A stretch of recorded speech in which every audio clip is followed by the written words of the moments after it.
تکلیف دہ موت سے بچنے کے لیے۔ اللہم انی اعوذ بک من التردی والہدم والغرق والحریق واعوذ بک ان یتخبطنی الشیطان عند الموت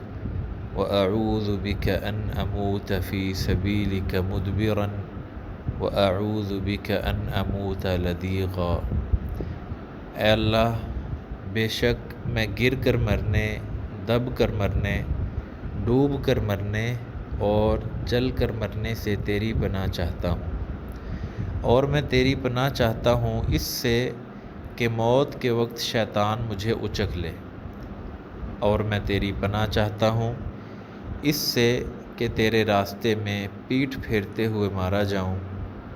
اور میں تیری پناہ چاہتا ہوں کہ میری موت زہریلے جانور کے ڈسنے سے واقع ہو۔